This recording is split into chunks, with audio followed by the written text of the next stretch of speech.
Your home should push you forward, not pull you back.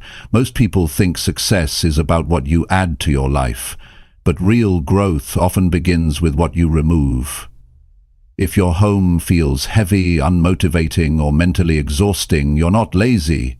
You're surrounded by the wrong energy, and it's coming from things you've let stay too long. The truth is, some objects in your home are silently holding you back. They carry old memories, distractions, and emotions that you never made peace with. They take up space you need for clarity, confidence, and progress. In this audiobook, you're going to learn exactly 5 things to eliminate from your home immediately. These aren't surface-level tips. These are deep, clear actions that will change how you think, feel, and show up every day. Your home affects your habits, and your habits shape your future. Clean out what's killing your drive, and you'll feel your power come back fast. This is how you start fresh for real. Chapter 1. Remove items that make you feel like a failure. You know, one of the most powerful changes you can make in your life starts right where you live, right in your own space. And it's not about buying something new. It's not about making your home look pretty. It's about removing what no longer belongs in your life. And there's something specific I want you to focus on first. Remove the items that make you feel like a failure. Because those items, those objects you see every day, they're not just things. They carry emotion. They carry memory. They whisper to you when no one else is around. They remind you of something you didn't finish, something you started but quit, something you tried but it didn't work out. And without saying a word, those things make you question yourself again. They weaken your confidence. They take up space in your home, but worse, they take up space in your mind. You have to understand how your environment is shaping your thoughts. Every day when you walk into your bedroom, your kitchen, your closet, everything you see is speaking to you. And the sad part is many people are living in homes full of quiet voices saying, "You failed." A dusty treadmill in the corner, a business book you never opened, a vision board that never came true, that dress you bought for a special day that never came. You don't just keep the object, you keep the emotion attached to it. And that weighs on you. And the longer you hold on to it, the more it becomes part of your identity. You start believing that you're someone who gives up, that you're someone who never finishes, that you're someone who doesn't follow through. But that's not who you are. That's just what those things are telling you. And it's time to shut those voices down. Not with words, with action. You need to take inventory of your space. Go room by room, open the drawers, look at the corners you haven't touched in months, look at your shelves, your closet. Ask yourself, what in here is making me feel worse about myself? Be honest, be quiet, take a breath, and listen to your body. You'll know it. The second you see that item, you'll feel something. You'll feel that little dip in energy.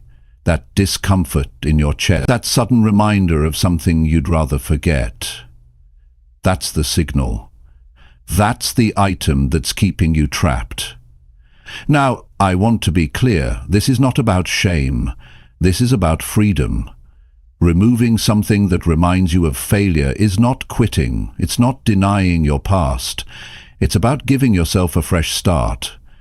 It's about telling yourself, that moment doesn't define me. That outcome doesn't belong in my present. That version of me no longer lives here. And once you remove it, you don't just get more space on the shelf. You get more space in your head. You feel lighter. You breathe easier. You stop reliving the story that hurt you. Some people say, what if I need it again? Well, ask yourself, do you need it? Or do you need the lesson it gave you? Most people don't need the item.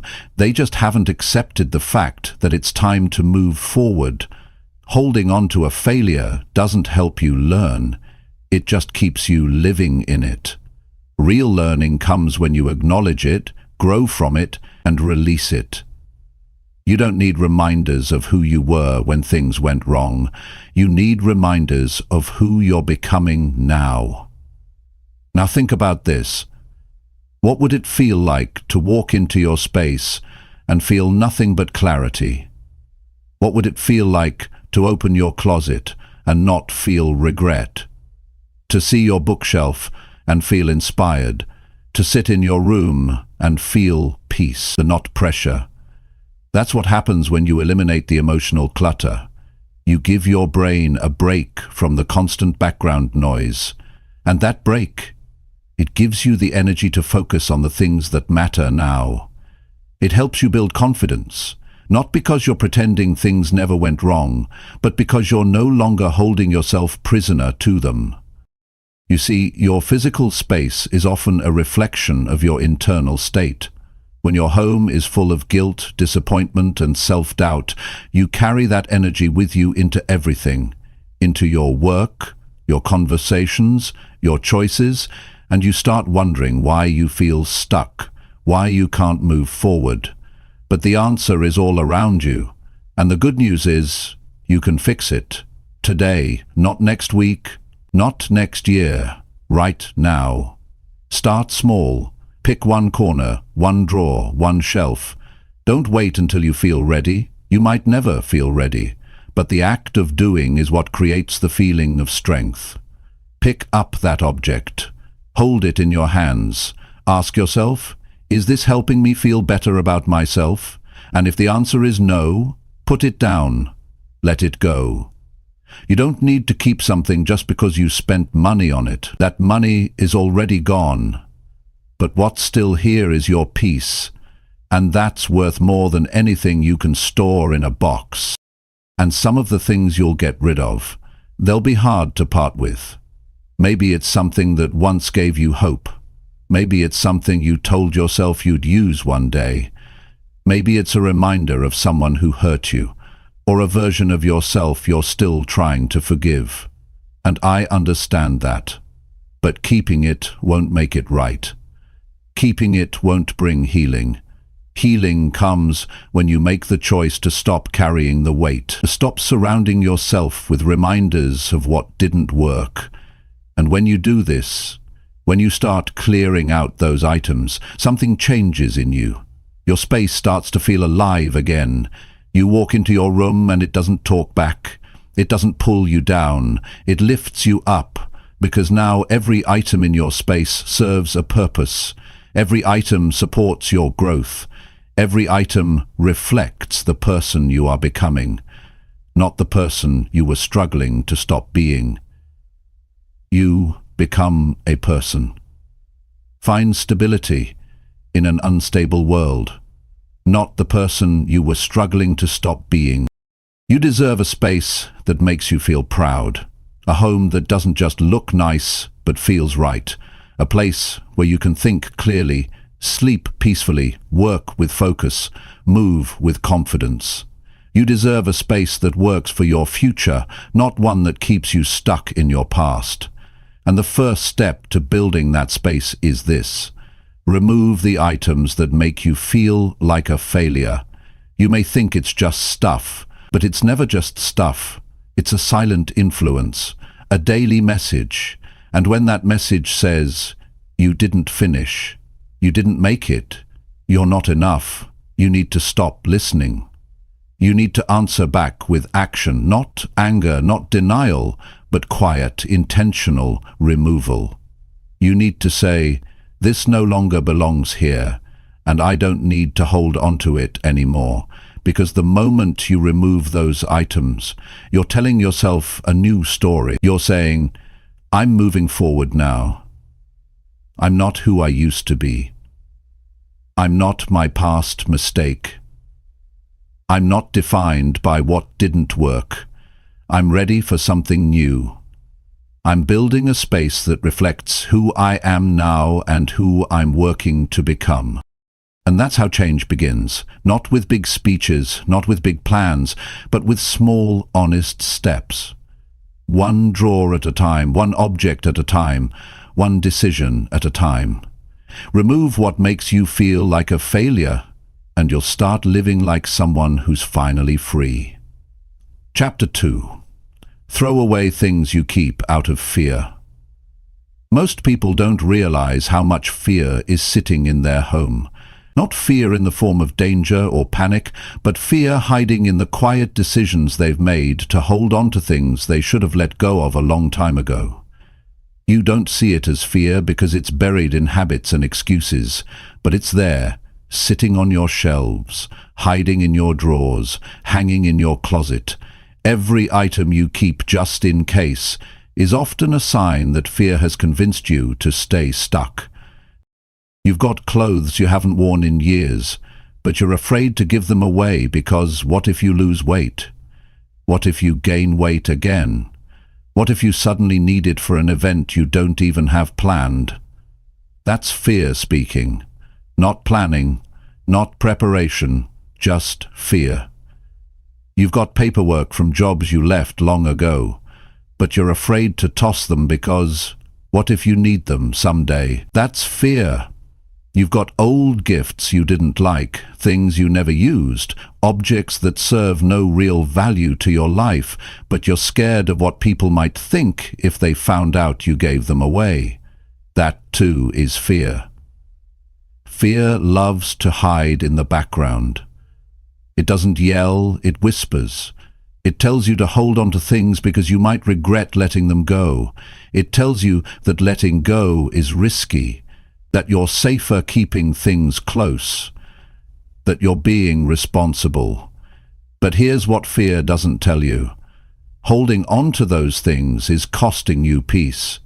It's draining your space, your clarity, your energy.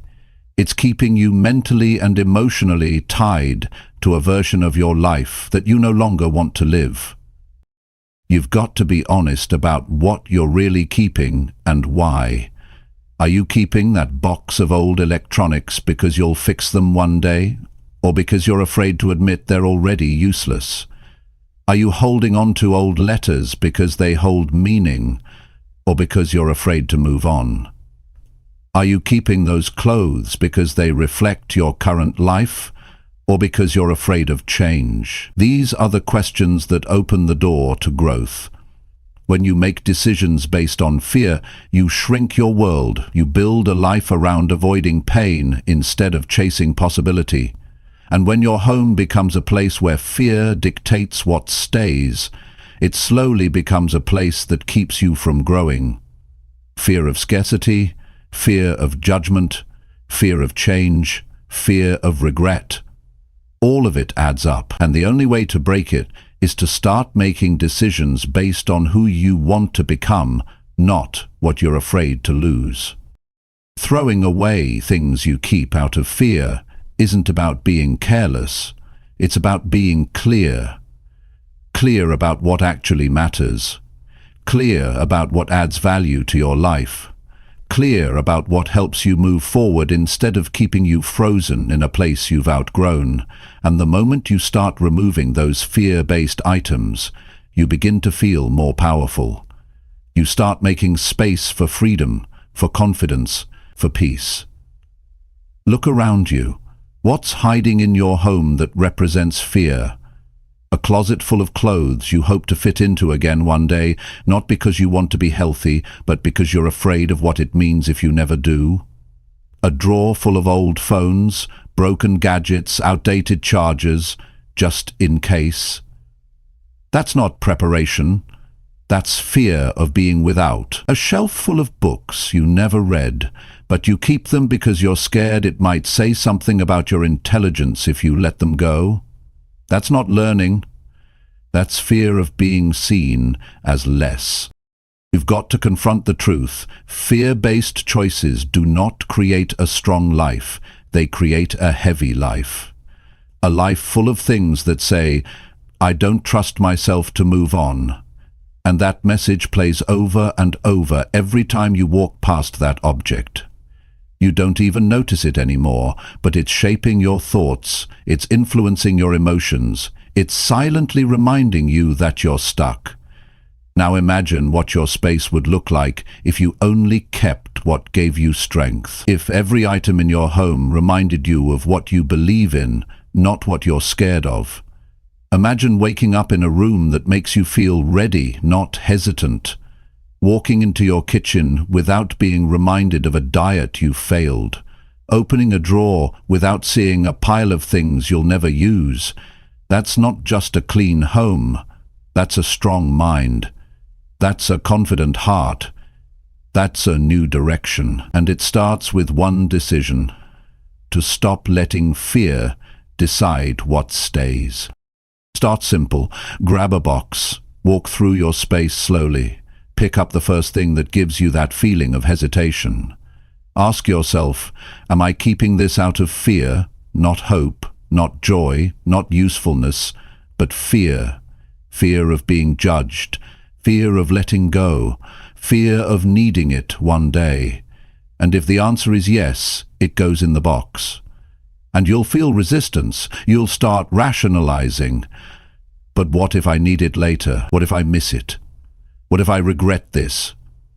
That's fear again, trying to survive, trying to convince you that being stuck is safer than being free. But once you push past that moment and put the item down, you win. Not just physically, mentally, emotionally. You send a message to yourself that says, I am not afraid to move forward. And that message is powerful. What happens next is even more important. As you remove fear-based items, you begin to see more clearly what you actually want your life to look like. You stop organizing around what could go wrong and start creating space for what could go right. You gain clarity, you gain control, and suddenly your home starts to feel like it's truly yours, not a museum of what-ifs and old worries. You don't need to keep what makes you doubt yourself. You don't need to organize fear. You need to replace it with purpose, with peace, with truth. You are not what you're afraid of. You are what you're building toward. And every item you remove that was kept out of fear becomes a victory, a statement, a new habit. Because when you stop keeping things based on fear, you learn to live with more intention. You trust yourself more. You realize you can let go and still be okay. You realize you don't need to hold onto every backup plan or every safety net. You just need to believe in your ability to face what's ahead, with or without those things.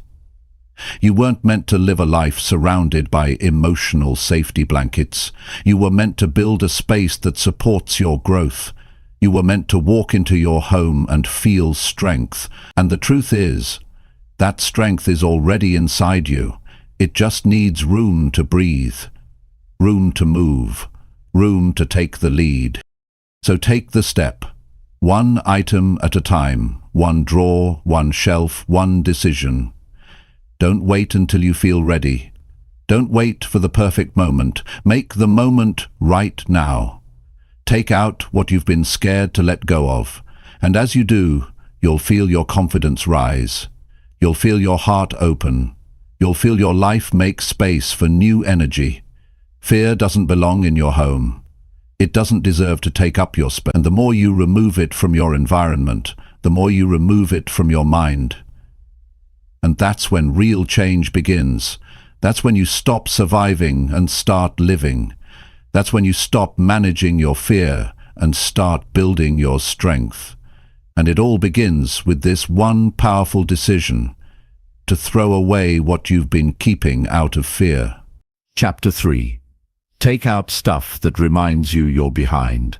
There's something most people live with that quietly eats away at their confidence. It doesn't shout. It doesn't knock on the door. It just sits in their space and quietly reminds them every single day that they're not where they thought they would be. It's the stuff they keep that tells them they're behind, not on someone else's timeline, on their own. The timeline they created years ago, the version of life they imagined would already be real by now. And instead of encouraging progress, These things make them feel like they've failed. You might walk past a vision board that's never changed. You might glance at a pile of notebooks with ideas you never followed through on.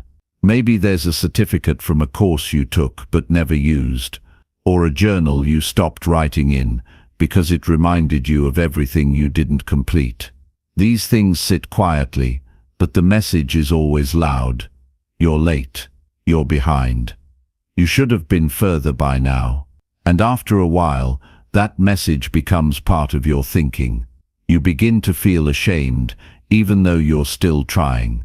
You start comparing your real journey to a timeline that was never guaranteed. The problem is that your home becomes a scoreboard you didn't ask for.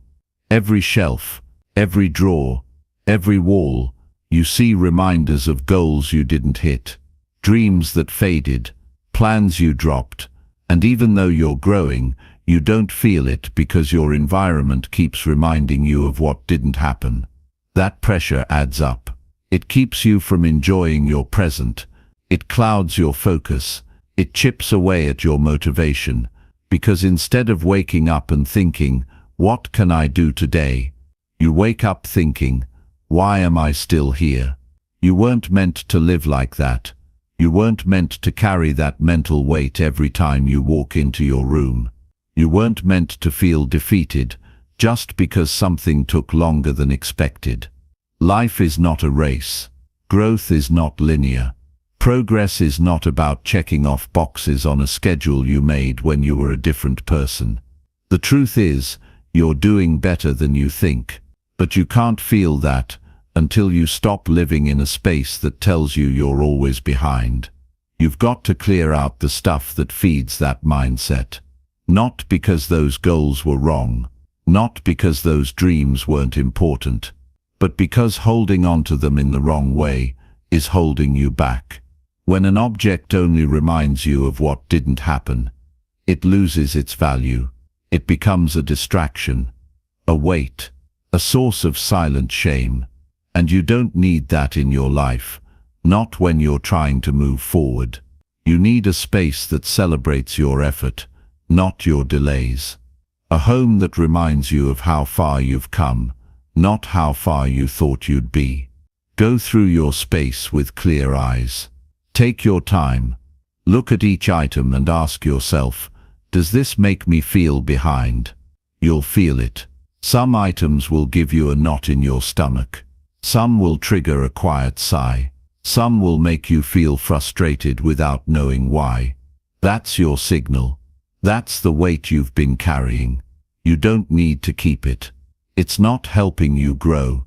It's keeping you stuck in comparison, even if that comparison is just to your old self. You might feel guilty at first. You might tell yourself, "But I worked hard for this," or "I put money into this," or "I had big plans for this." That's understandable. But what's more important, keeping something because of the past or creating a better mindset for your future? You can honor your past without keeping the things that make you feel like you're not enough. You can be grateful for what you've learned without keeping the object that holds you to the lesson. Growth means letting go of what no longer fits, not just in size but in purpose. There's nothing weak about releasing what drags you down. In fact, that takes strength. It takes honesty. It takes the willingness to say, "I'm not going to punish myself for not moving faster. I'm not going to decorate my life with guilt." Because guilt doesn't push you forward. It just keeps you circling the same thoughts. You deserve better than that. You deserve to walk into a room and feel possibility, not pressure. You deserve to open a drawer and feel calm, not criticism. And you deserve to create an environment that works for who you are today, not who you thought you'd be 5 years ago. This is how you start building that environment. You take out the stuff that keeps you in the past. You remove what doesn't support your current direction. You stop giving space to things that only highlight what you haven't done. And in doing that, you make room for new energy. You create space for clarity. You allow peace to enter your life without competition. That's where progress lives. Not in perfection, not in speed, but in peace. Because when your home no longer tells you you're behind, your mind stops rushing, your heart stops doubting. You stop comparing yourself to deadlines that no longer matter. And for the first time in a long time, you feel present. You stop dragging your past into your present. You stop trying to meet a timeline that was built on pressure. And you start building from where you really are, with confidence, with honesty, and with a sense of relief that can only come from emotional freedom. People don't realize how much these items affect them until they're gone. But once you clear them out, you'll feel it. A lightness, a shift. You'll take a breath and realize it's been a while since you felt that free. That's because your space is no longer reminding you of what didn't happen. It's no longer asking questions that make you feel like a failure. It's no longer pushing you to prove something. It's finally quiet, supportive, yours. And the best part is, you get to decide what fills that space now. Maybe it's new tools that reflect your current goals. Maybe it's nothing at all, just open space and peace. Maybe it's a few photos or notes that make you feel proud of your effort, not ashamed of your pace. Whatever it is, make sure it supports your truth. Make sure it reflects where you are now, not where you thought you should be. That's how you start moving forward with power. You don't need reminders that make you feel late. You need reminders that you're learning, you're adjusting, you're still in the game. And that's what matters most. Time doesn't measure your value. Your effort does. Your consistency does. Your mindset does. And when your environment helps build that mindset, everything gets easier. You think more clearly. You feel more energized. You act with purpose instead of pressure. So don't keep the stuff that reminds you you're behind. It's not helping you catch up. It's slowing you down. Trust that removing it is part of moving forward. Trust that you're not failing. You're evolving. And sometimes, evolution looks like clearing out everything that no longer belongs in your story. Because once you do that, your life starts feeling like your own again. Real, grounded, focused, and ready for whatever comes next. Chapter 4. Eliminate objects linked to painful past decisions. There are things sitting in your home right now that aren't just collecting dust. They're holding emotion. They carry memories tied to moments you wish you could erase. Not because they were unimportant, but because they hurt. These objects are tied to decisions that brought pain, regret, disappointment, or heartbreak. Maybe you didn't realize it at the time, or maybe you knew and went through with it anyway. Either way, you made a choice. And the outcome left a scar. Now those items are still there, sitting quietly in the background, pulling you back into a moment you've tried so hard to move past. You don't need to explain it to anyone. Maybe it's a gift from a person you no longer speak to. Maybe it's something you bought during a season of your life when you felt lost. Maybe it's a picture from a relationship that ended in silence, or a letter you can't read without feeling regret. These things don't always sit in plain sight. Sometimes they're tucked away in a box under your bed, or on the top shelf of your closet. But even when you're not looking at them, your mind remembers. And that memory, no matter how small, slows you down. You think it's harmless to keep it. You think it's just an object, but it's not. It's a trigger, a reminder, a quiet emotional weight. And every time you come across it, even if just for a second, you feel that familiar sting. You feel the emotion you thought you buried. It comes back in a wave. Sometimes you ignore it. Sometimes you try to rationalize it. But the truth is, you're still holding on. Not because you want to, but because part of you doesn't know how to let go. And here's what you need to know. Healing doesn't always mean fixing what happened. Sometimes it means removing what keeps you attached to it. You don't need to hold on to pain to learn from it. You've already lived the moment. You've already felt it. You've already carried it longer than you should. The lesson is in you, not in the object. And keeping the object doesn't make you stronger. It just keeps the wound open. There's a part of you that's still connected to that decision. Maybe it was a mistake. Maybe it was something you regret. Or maybe it wasn't your fault at all. But you still feel the damage. Either way, you've grown since then. You've changed. You've fought through hard days. You've kept going even when it hurt.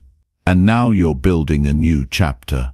But how can that chapter begin if your space still looks like the last one? How can you feel peace when your home still speaks the language of your pain? Pain doesn't always scream. Sometimes it whispers through the things we keep. Through that shirt you wore the day everything changed. Through that unopened box that you can't bring yourself to deal with. Through those messages you saved but never read again. The hard truth is, you've created a quiet museum of memories that no longer serve you. And that museum is not honoring your strength. It's holding you hostage. You need to ask yourself, why am I keeping this? What does it give me? If the only answer is guilt or sadness or regret, then it's time to remove it. Not because you're trying to forget what happened, but because you're choosing to stop reliving it. You've carried the weight long enough. The object is not the memory.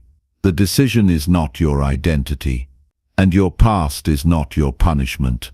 You can't move forward if your environment keeps pulling you backward. You can't grow if your surroundings keep telling you the same story. At some point you have to make a clean break. Not because the past didn't matter, but because your future matters more. Letting go isn't easy, especially when the pain is still fresh.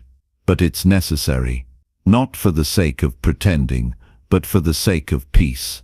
Think about how many times you've avoided going through that box. How many times you've skipped that drawer. How often you've walked past that picture and felt something in your chest. That tension, that sadness, that heaviness you try to ignore. It builds up, and it turns your home into a space that doesn't feel safe. Not because it's loud or chaotic, but because it's quietly filled with reminders that hurt. You deserve to live in a space that supports your healing, a space that reflects your growth, a space that speaks to who you are now, not who you were when things fell apart. And the first step to creating that space is removing what pulls you back. That shirt, that photo, that note, that item you've kept because you didn't know what to do with it. Do something with it now. Make a decision that aligns with the life you're trying to build. This isn't about throwing things away recklessly. It's about honoring yourself enough to say, I don't need this to remember the lesson. Because real growth means recognizing when something no longer belongs in your life, not just emotionally, but physically. Your home is where your mind resets. It's where your spirit recharges. It's where your energy gathers. And if your home is full of emotional landmines, how can you ever truly feel rested? Start small. One item, one memory, one decision. You don't have to do it all in one day, but you have to start. Because the longer you wait, the longer you stay connected to a version of yourself that's already outgrown. There is freedom in releasing.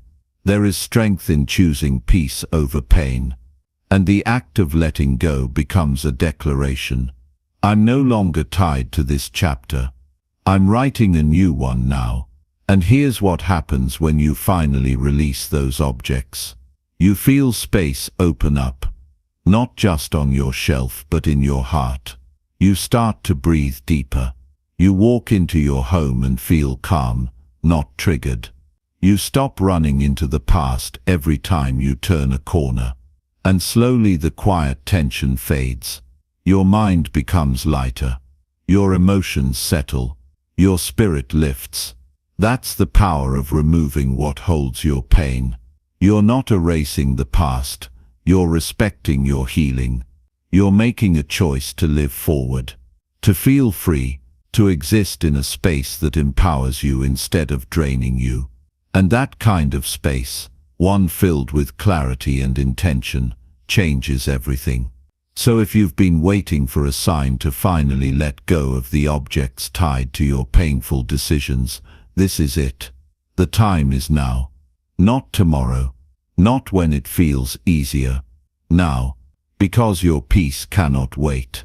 And you are not meant to carry those reminders forever. You're meant to rise from them. Stronger, clearer, freer. And it starts with the courage to remove what no longer supports who you're becoming. Chapter 5. Get rid of things that delay your next step. One of the most overlooked reasons people stay stuck is the clutter they allow in their daily environment. Not just mess, not just items scattered around, but things that quietly interrupt progress. Objects that sit there doing nothing useful, yet making it harder to move forward. Every time you try to take a new step, those things pull you back. Sometimes physically, sometimes emotionally, sometimes mentally. You may not even notice it happening, but day after day you feel the drag. You feel the slowdown. And it starts to feel normal. That's the danger.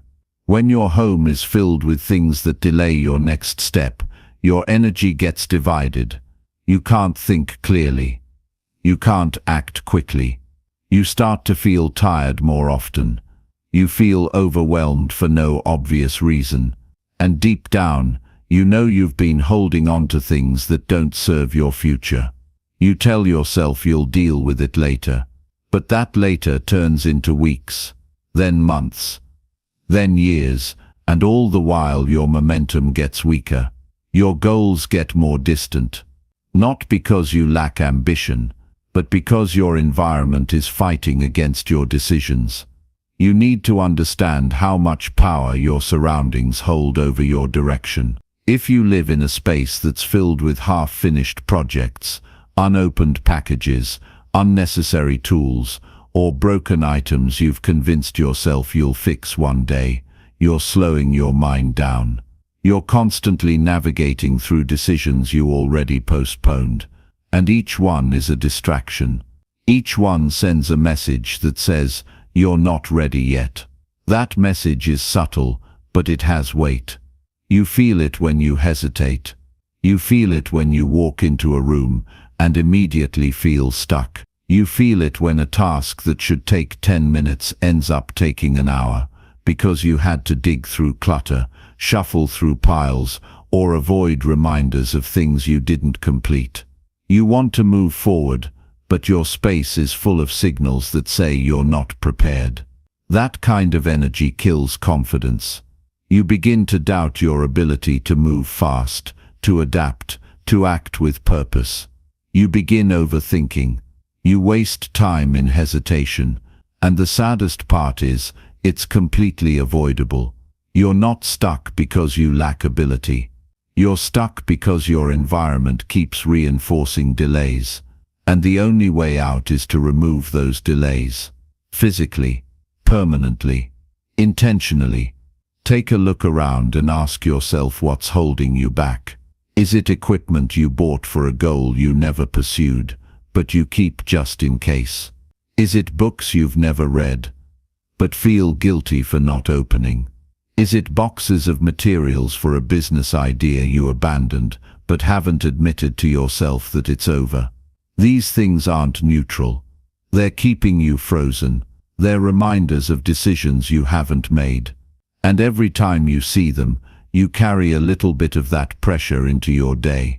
To build momentum, you need a space that supports speed. That supports clarity. That helps you decide and act without delay.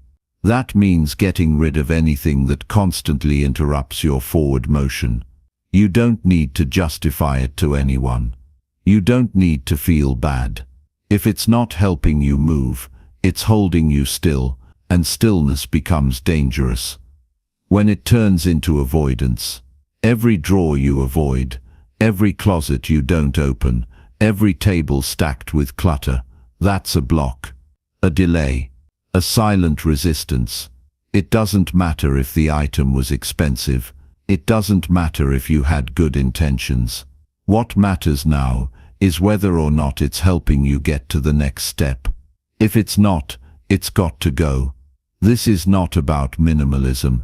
It's about forward motion. You're trying to build a better life. You're trying to make progress, take action, create something meaningful. And you can't do that if you keep pausing to deal with old distractions. You can't go full speed while dragging weight you don't need. Every step forward should feel lighter, not heavier. Every space you move through should help you think clearly, not remind you of delays. People underestimate how much cleaner their thinking becomes when their space is cleaned with intention. You think faster. You make choices without overthinking. You focus longer. You sleep deeper. You wake up with more clarity. Not because your home is fancy, but because your home is aligned with your mindset. Your home should match your hunger, your drive, your values.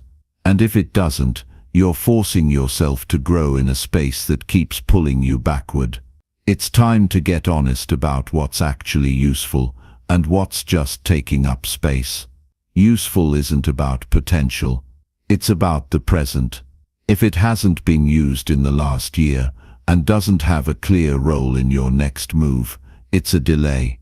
If it's sitting there because you don't want to deal with the emotional weight, it's a delay. If you keep saying you'll use it eventually, but you know deep down you won't, it's a delay. Progress is built on decisions. And the more decisions you keep avoiding in your space, the slower your life feels. That's why decluttering isn't just about appearance, it's about strategy. It's about giving your mind less resistance to fight against every day. Imagine waking up and being able to find what you need in seconds. Imagine opening your laptop without having to push aside stacks of papers. Imagine walking into a room and immediately feeling like you're in control. That's what happens when your space stops delaying your decisions. You owe it to yourself to create an environment that makes action easier. That helps you think, move, and live with intention. This isn't something to do when you have time. This is something that gives you time. That gives you energy back. That removes friction from your routine. You'll be surprised how much faster you start executing when you're not battling distractions all day. Don't wait until the perfect time to start clearing it out. The perfect time is now.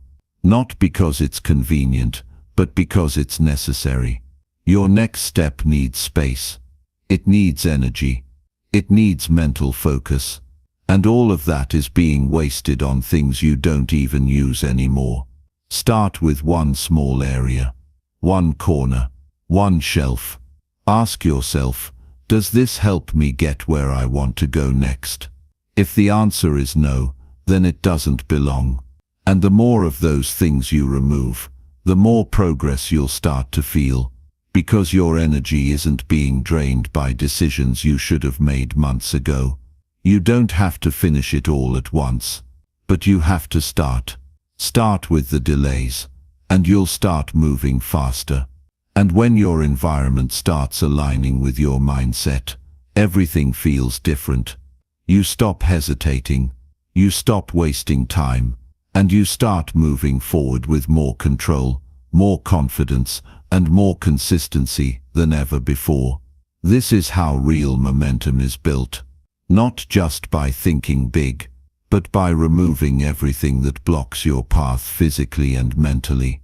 Make your space work for you, not against you, and you'll notice the minute the delays are gone, your life speeds up. Not in chaos, but in clarity, action and growth. And that's when the next step finally becomes real. Chapter 6. Dump anything that kills your motivation at home. The place you live in should be the place that drives you, not in some dramatic way, just in a clear, practical, everyday way. You wake up, you look around, and what you see should push you forward, not pull you down. But for most people, that's not what happens. They wake up in a room full of things that slowly kill their motivation, not loudly, not all at once. Quietly, repeatedly, every morning, every evening, until they start believing that this dull feeling is just who they are. It's not who they are. It's what they're surrounded by. It starts with the small things.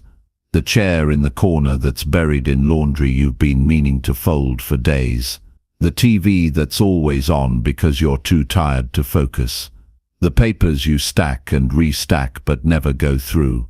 The broken lamp you've been saying you'll fix for 3 months. The wall art you don't even like anymore but keep because taking it down feels like too much effort. And the worst part, none of it looks serious. None of it screams, "This is the problem." But it adds up. You walk through your home and instead of energy you feel weight.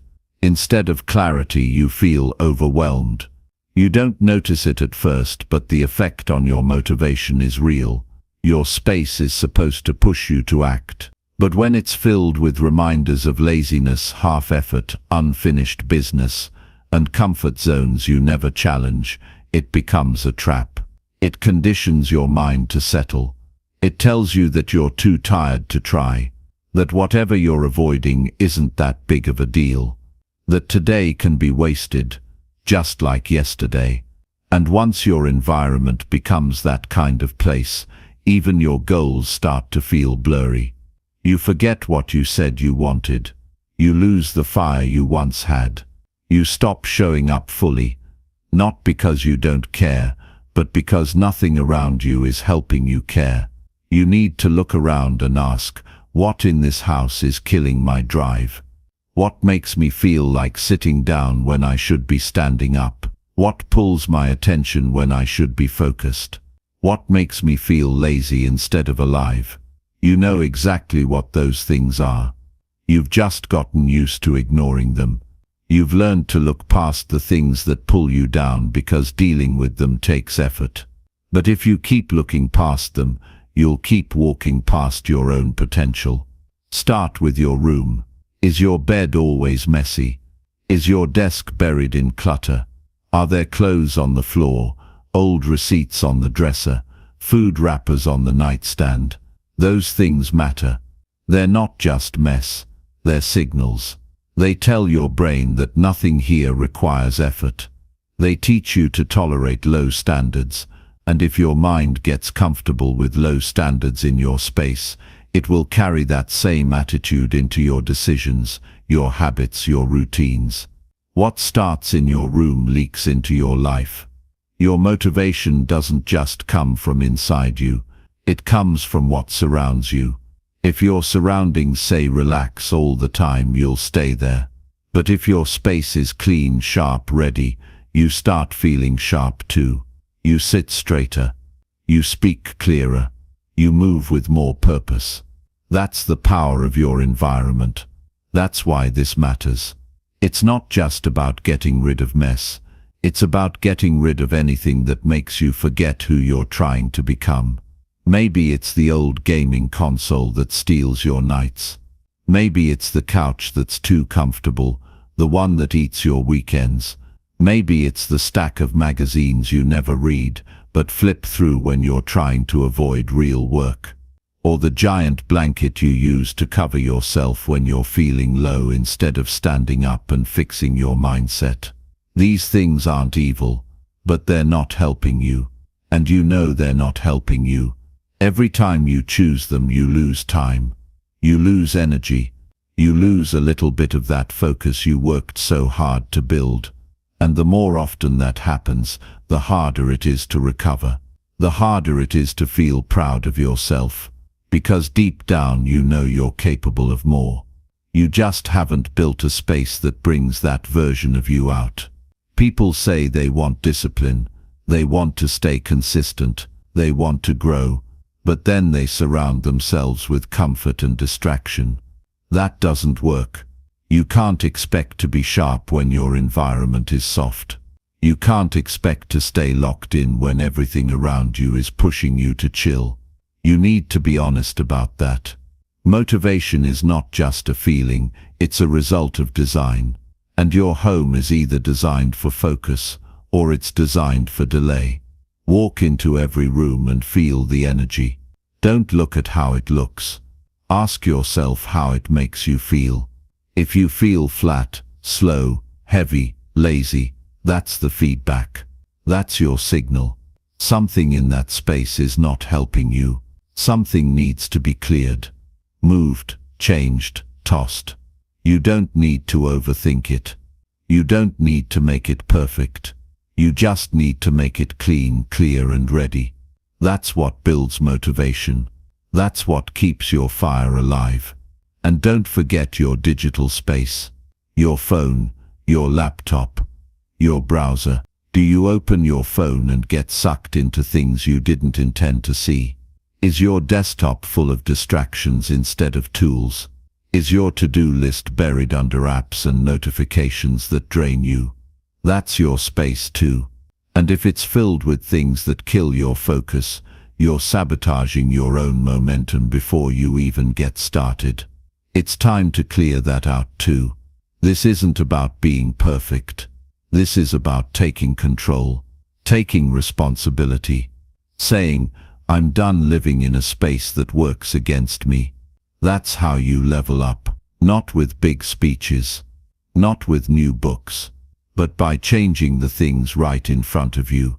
The chair you always sink into, the cluttered counter that kills your morning energy, the music you play that pulls you down instead of lifting you up, the old posters, objects, souvenirs and furniture that carry the wrong energy into your day.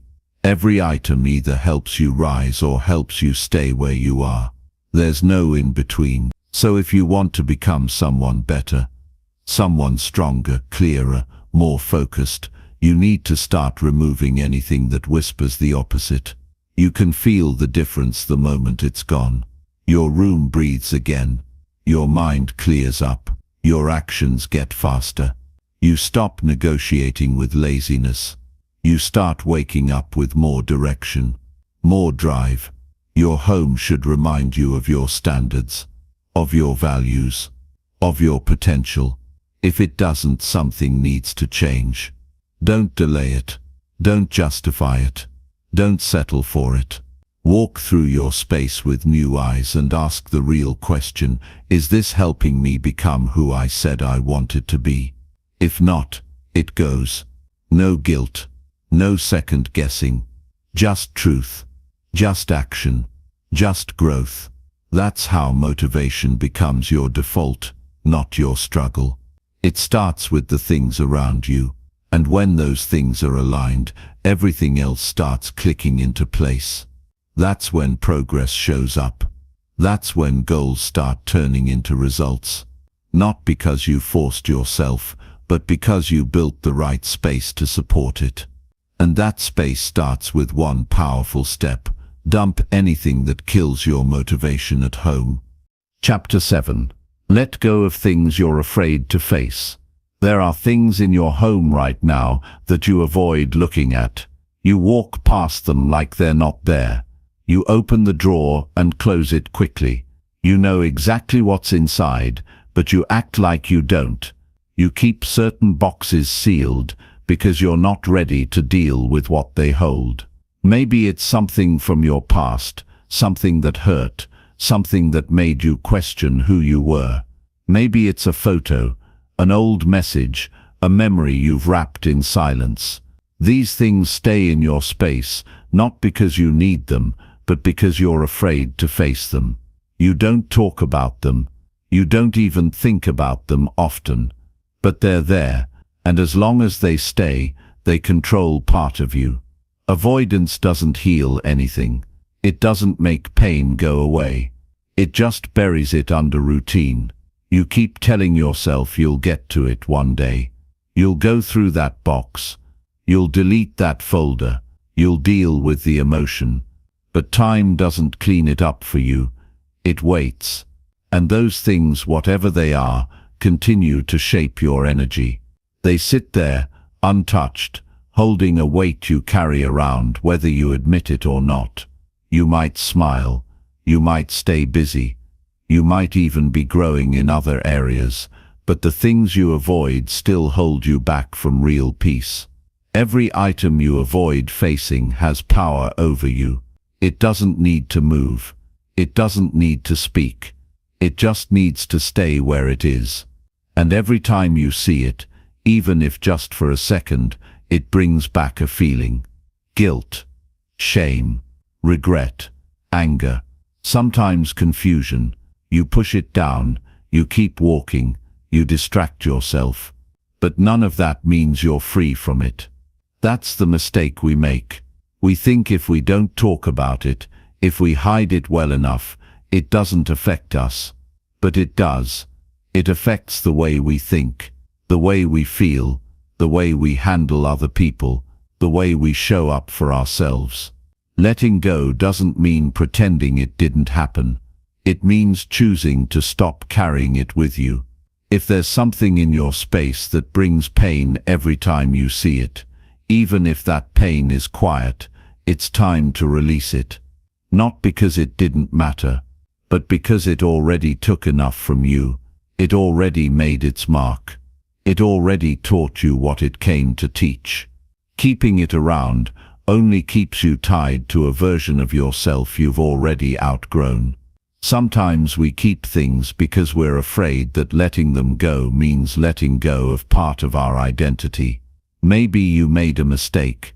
Maybe you were in a situation that left scars, and you keep something from that time because it reminds you of who you used to be. Not because you love it, but because it connects you to a version of you that suffered. You don't need that. You've already survived it. You've already carried the burden. And now, it's time to put it down. That object isn't helping you heal. It's keeping you inside the wound. Or maybe it's not guilt. Maybe it's fear of change. You keep old clothes that no longer reflect who you are, but you're afraid of letting go because you don't know what comes next. You keep documents from a job you hated, a life you left, a version of yourself you're trying to move beyond. But as long as you keep those items in your space, you're not truly moving. You're standing still, trying to grow around things that represent the very identity you're trying to break away from. Growth demands clarity, and clarity doesn't live in a home full of avoided corners. If you're afraid to deal with something, that's exactly where your freedom is. Your next level always hides behind the thing you don't want to face. And when you finally face it, not in your head, but in your actions, you reclaim that part of your life. That drawer that always made you feel weak now makes you feel in control. That box you never opened becomes space for something new. That folder you were afraid to go through finally disappears, and with it, the tension you didn't even know was sitting in your chest every day.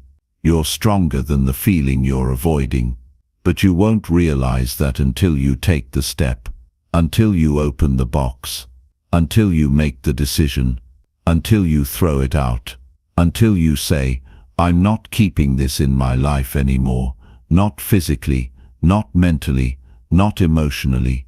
That's how healing becomes real.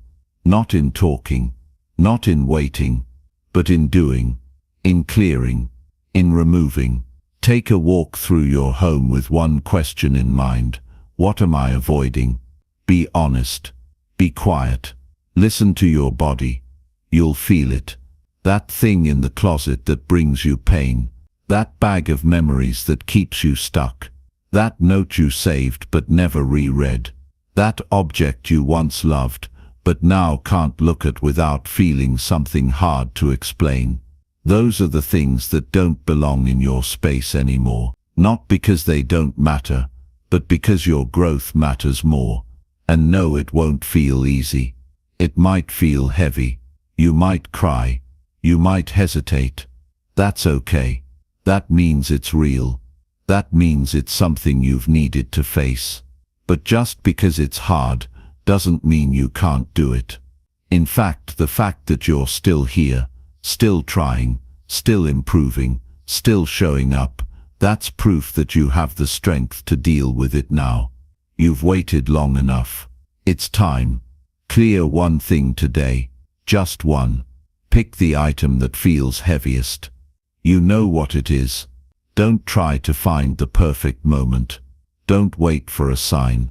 The act of clearing it is the sign. When you remove what you've been afraid to face, you take your power back. You stop letting the past sit in your present. You stop giving energy to something that already took enough. And the moment it's gone, you feel it. That lightness, that shift, that peace you've been chasing in books, videos, routines, it finally shows up. Not because something changed outside of you, but because you finally cleared what was in the way. This is what real change looks like. It's not always dramatic. Sometimes it's one quiet decision, one drawer, one bag, one item that you finally decide no longer gets to stay. And you keep going. You keep clearing. You keep facing the things that used to make you pause, and with every one you release you become more grounded, more focused, more free. You deserve to live in a space that reflects your strength, not your fears. You deserve to walk through your home and feel proud of what you've let go of, not ashamed of what you've kept. And it starts here. Not tomorrow. Not next month. Right now. Go to the thing you've been afraid to deal with. Look at it. Feel it. Then make the decision. Take it out of your space. Let it go. And walk away lighter than you've felt in years. That's not just cleaning. That's transformation. And it's yours. Chapter 8. Cut out reminders of who you're no longer. There comes a time in your life when you outgrow certain parts of yourself. It doesn't mean you failed. It means you evolved. The thoughts you used to have no longer drive you. The habits you once followed no longer feel right. The identity you built to survive a difficult chapter no longer matches where you're heading. And yet, in your home, there are still things sitting around, things tied to the old version of you. You might not notice them every day, but they're there and they're holding you in place. Quietly, they remind you of who you used to be. And every time you see them, even for a moment, they pull you back to a life you've already grown past. You keep the clothes from a time when your confidence was tied to how you looked, even though you don't believe in that anymore. You hang on to notes from people who no longer know you, but they remind you of who you were when you needed their approval. You keep journals full of thoughts from a mind that was still learning how to speak kindly to itself. You store tools and gadgets from hobbies that don't reflect your passion anymore. And you tell yourself you're just holding on to memories. But deep down, those things aren't memories. They're mirrors. They show you a version of yourself you've worked hard to move past. And even if you don't say it out loud, it weighs on you. Your space should support your current path, not echo a former one. It should lift you, not confuse you. And if it's filled with items that reflect an outdated version of who you are, it becomes harder to believe in your own growth. You wake up in an environment that reminds you of who you were trying to stop being. That energy sinks in. It makes it harder to change your habits. It makes it harder to stay focused. You start to feel like you're fighting your past just to stay present. Most people don't understand how much identity is linked to the objects around them. They think change only happens in the mind. But the mind is shaped by what it sees every day. You can't build new thoughts in a space that still tells the old story. You can't stay committed to growth if your surroundings constantly say, "You're still the same." That's not an opinion. That's psychology. That's reality. You will always feel like you're stuck if you keep your environment stuck in your past. This isn't about erasing history. This is about choosing which parts of it you still want to live with. Just because something mattered at one time doesn't mean it still belongs now. Just because something once helped you survive doesn't mean it still deserves a place in your home. Survival is not the goal anymore. Strength is, clarity is, focus is. And that means being intentional with what you allow around you. If it doesn't reflect who you are today or who you're working to become, it needs to go. Think about how many things you've kept simply because they represent an old version of you. You didn't even mean to hold on to them, they just stayed. A certain style of clothing, a vision board from years ago, a drawer full of supplements or products you no longer use but keep because they remind you of the person you used to be trying to become. But that person has changed. Your mindset has changed. Your priorities have changed. And every item in your home should reflect that growth, not interrupt it. Go through your space with one simple question: does this still match who I am now? Not who I was, not who I thought I would be. Who I am now, who I've grown into, who I've fought to become. That's the person you should be protecting. That's the energy you should be surrounding yourself with. And if something in your home pulls you away from that identity, it's no longer worth keeping. And don't confuse nostalgia with attachment. There's a difference between honoring your journey and being stuck in it. You don't need to hold on to everything to prove that it mattered. Your growth is proof. Your peace is proof. Your mindset is proof. And when you let go of the objects tied to old pain, old habits, or old identities, you don't lose who you were, you finally accept who you are. That acceptance will change everything, because now, when you wake up, your environment aligns with your mind. You don't walk into a room and feel tension. You don't open a drawer and feel confusion. You don't stumble across an old photo or item and suddenly fall back into old ways of thinking. You stay grounded. You stay focused. You stay here, in the present, where your energy belongs. Cutting out reminders of who you're no longer doesn't mean rejecting your past. It means protecting your future. You've done enough looking back. You've done enough revisiting. You've done enough holding on. It's time to make your home a reflection of what matters now. The decisions you're making today, the values you hold now, the life you're actively creating, not the one you already outgrew. And it's okay if this process brings emotion. That means it's real. That means it matters. You might feel sadness. You might feel guilt. That's part of growth. But don't let those emotions stop you. Use them as proof that you're stepping into something better. Every item you remove becomes a declaration: I am not going back to that version of me. I've learned, I've grown, I've earned the right to live free from the weight of who I used to be. This is the kind of decision that doesn't just change your space, it changes your mindset. It sharpens your focus. It clears your energy. It makes room for new thoughts, new habits, and new momentum. You begin to move through your day with a kind of mental clarity you haven't felt in years. Not because anything outside of you suddenly got easier, but because you stopped letting your environment speak for the person you no longer are. You deserve to look around and see only what supports you. You deserve to feel calm, proud, and clear in your space. And that becomes possible when you stop holding on to old reminders of identities you've outgrown. Take the step. Not tomorrow. Not when you feel ready. Now, you've waited long enough. You've done the hard work, and now it's time to honor that by letting go of anything that belongs to your past, but no longer belongs in your home. Chapter 9. Clear out anything that silently adds to stress.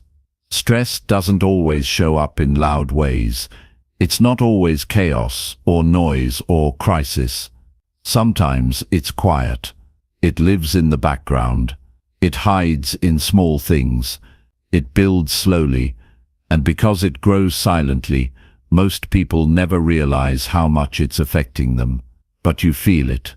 You feel it when you're restless for no reason, when you wake up already tired, when your day feels heavier than it should, when your energy feels low, and you can't explain why. That quiet stress often has nothing to do with big life problems. It has everything to do with the things surrounding you every single day that drain you without your permission. It can be a crowded countertop, a packed drawer, a messy corner, an overfilled closet. It can be a hallway that always feels cluttered. It can be the dishes that are never quite clean. It can be the emails you don't want to open, the bills you keep putting off, or the to-do lists you write but never finish. And when all of these things add up, they create a kind of mental fog, a quiet tension that follows you from room to room, not enough to break you, but just enough to slow you down, just enough to keep your mind spinning instead of focused, just enough to keep your heart slightly unsettled. You live in it so long, you start calling it normal. You start adjusting your mindset to tolerate it. You stop noticing how much of your energy is spent reacting instead of choosing. You stop hearing how your space is constantly whispering, "You're not done." And when everything around you feels like something else to manage, to fix, to avoid, you stop resting. Even when you sit down, your mind doesn't stop, because nothing in your space is telling you it's okay to breathe. That kind of stress is dangerous because it feels small, but it's not small. It builds over time and shows up in your behavior. You snap quicker, you think less clearly, you avoid responsibilities, you delay progress, you doubt yourself more, you stay in a reactive state instead of a creative one. You tell yourself you're just tired, but what you're really experiencing is the weight of too many unmade decisions. Your home should not be a reminder of everything you haven't done. It should be a place that resets you, a place that gives you peace, a place that supports clarity. And if it isn't, it's not because your life is broken, it's because your environment needs to be cleared. Not redesigned, not decorated, cleared, stripped down to what actually matters, to what actually supports you. Start with the things you walk past every day that make you feel behind. That stack of unread papers, that bin you keep meaning to organize, that bag that's been sitting in the same place for months. You tell yourself it doesn't matter, but it does. Because every time you see it, it reminds you that something's unfinished. Something is waiting on you, and that message is stressful, even if it's quiet. Then look at your digital space. The dozens of tabs open, the files you can't find, the notifications you ignore because you don't have the mental space to deal with them. That's not just digital mess, it's mental mess, and you carry it around, in the background of your thoughts, in the way you procrastinate, in the way you lose focus. It's pressure without volume, but it's pressure just the same. And what about your calendar? Is it filled with things you don't care about? Meetings you no longer want to attend? Obligations you said yes to out of guilt? Every time you look at it, you feel trapped. But you don't say anything. You just push through. And again the stress grows, quietly, but deeply. It builds in your shoulders, in your breath, in your tone, in your choices. You don't need more discipline. You need less noise, less pressure, less clutter. And to do that, you must be willing to clear what's not serving you. Not what's loud and obvious, but what's quiet and constant. The things you've stopped noticing because they've blended into your daily routine. The things that don't look like problems but feel like weight. The things that slowly pull you down by simply being there. You can feel the difference the moment you start removing them. You handle decisions faster. You respond to people with more patience. You wake up without dread. You move through your day with more presence. Not because your life suddenly changed, but because your environment stopped fighting you. You stopped surrounding yourself with silent resistance. Clearing stress doesn't mean escaping life. It means refusing to live buried under things you can control. It means asking yourself better questions about what you allow into your space. Does this object support me? Does this setup make my day easier? Does this reminder add value or add tension? If it doesn't help you live better, it doesn't need to stay. Don't wait for the stress to get louder. Handle it while it's still small, while it's still a few things here and there. Because when those few things become your everyday, they stop looking like stress. They just feel like your life. And your life should never feel like a never-ending to-do list. Your home should not feel like a place where you manage pressure. It should be the place where pressure goes away. Begin with what you've been avoiding. Not because it's dramatic, but because it's constant. Pick one drawer, one folder, one corner, one area that always pulls at your mind. Clear it, remove it, change it. Then feel the shift. Feel how your chest opens up, how your thoughts slow down, how your body relaxes without you forcing it to. That's the sign that you're doing the right thing. This isn't about being perfect. It's about being intentional. It's about living with fewer stress signals in your daily environment so your brain can finally breathe, so your heart can finally rest, so your mind can stop working overtime just to feel okay. You don't need more tips. You need less noise. You need to stop holding on to things that keep triggering your nervous system. Give yourself permission to live in a home that brings peace, even if it means getting rid of things you once thought mattered, even if it means saying no to patterns that felt familiar, even if it means disrupting the way you've always done things. You deserve that kind of clarity, that kind of control, that kind of calm. Stress doesn't belong in your space, not even the quiet kind, especially not the quiet kind. Clear it out. Make room for stillness. Make space for focus. Let peace be the new background to your life. Not tension, not noise, not pressure, just peace. The kind you create by taking full ownership of what stays and what goes. And once you feel that kind of peace, you won't want to live any other way again. Chapter 10. Destroy clutter that keeps you avoiding real change. Real change demands honesty.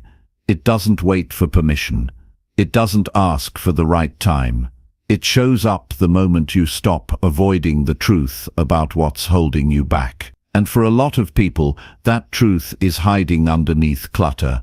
Not just mess, not just physical things scattered around, but the kind of clutter that creates distraction, builds excuses, and helps you avoid the hard work of transformation. It lives in the background of your daily life. You think it's just stuff, but what it's really doing is giving you something to focus on so you don't have to face what really needs to change. You open a drawer, and it's full of things you've been telling yourself you'll sort through later. You leave boxes untouched for months because you don't want to think about what's in them. You keep shelves filled with items you haven't used in years, but you keep them anyway, as if letting them go means you're letting go of something you're not ready to deal with. You don't talk about it, but you feel it. Every time you see that clutter, there's a subtle shift inside. You feel pressure, you feel guilt, you feel the weight of something unfinished, and instead of acting, you pause, you scroll, you delay. And without realizing it, another day passes without progress. Clutter doesn't just take up space in your home, it takes up space in your mind. It keeps your thoughts crowded. It steals your focus. It gives your brain too many signals to process, and before you know it, you're too tired to take the next real step in your life. You start reacting instead of planning. You stop thinking long-term. You default to survival mode. And when you stay there long enough, you forget what momentum feels like. There's a reason you keep saying you want to change, but don't feel ready. Your environment is working against your vision. It's filled with reminders of everything you haven't handled.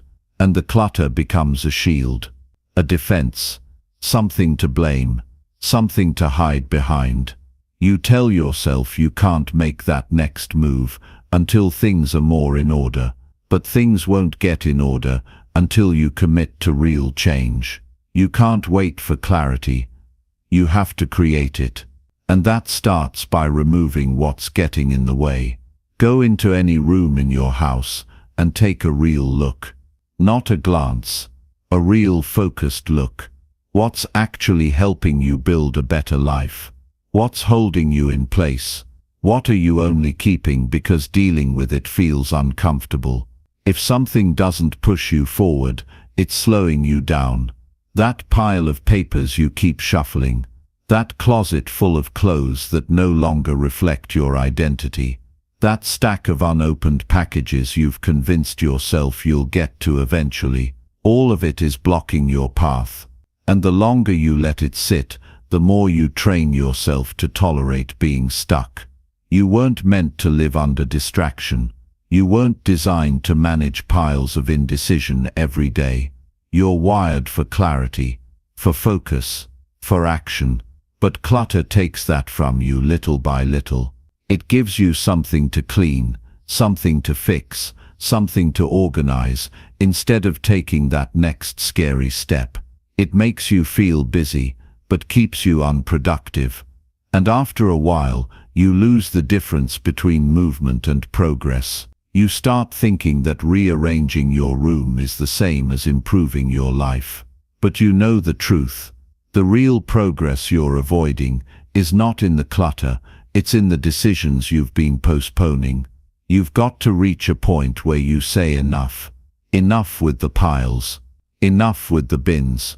Enough with the mental chaos. You've got goals. You've got people depending on you.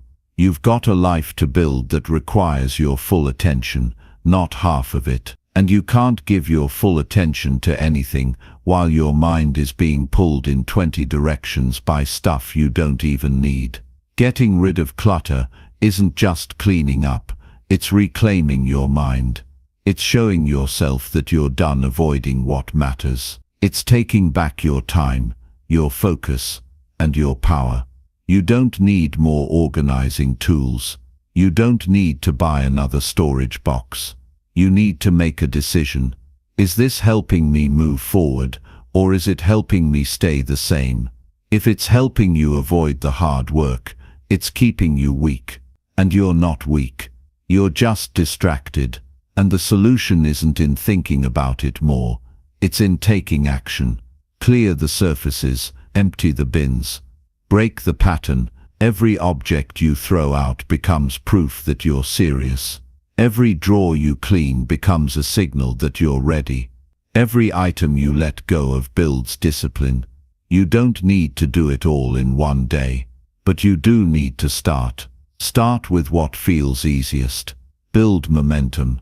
Then move to what you've been putting off. The stuff you haven't wanted to face. The things that bring up discomfort. That's where your real growth begins. You can't expect to evolve while keeping the habits and environments that supported the old version of you. That old you is gone. That chapter is closed. And if you keep living in a space that reflects your past patterns, you'll never fully embrace your new direction. Real change only happens when your mindset and your surroundings match. When your space stops making excuses for you and starts pushing you toward what you said you want. This isn't just about decluttering. This is about becoming the kind of person who doesn't avoid their life anymore. The kind of person who sees a mess and handles it instead of hiding behind it. The kind of person who doesn't settle for half-lived days and unfinished projects. You're better than that. And deep down, you know it. That's why you feel unsettled every time you walk into a room and see the clutter. It's not just mess, it's a reflection of everything you're not facing. And the minute you face it, everything changes. Your confidence grows. Your thoughts become clearer. Your time becomes yours again. You stop making small decisions based on what's easiest and start making bold ones based on what's right. And that's where change becomes permanent. Not a temporary boost of motivation, but a real shift in how you see yourself and what you allow into your life. You're not here to manage clutter. You're here to lead your life. To create something with meaning. To build habits that match your goals. To build a space that makes progress easier, not harder. And that begins the moment you stop using clutter as a reason to stay stuck. You've waited long enough. You've thought about it long enough. Now is the time to destroy the distractions. Clear out what no longer serves you. Make room for the person you're becoming. And never look back.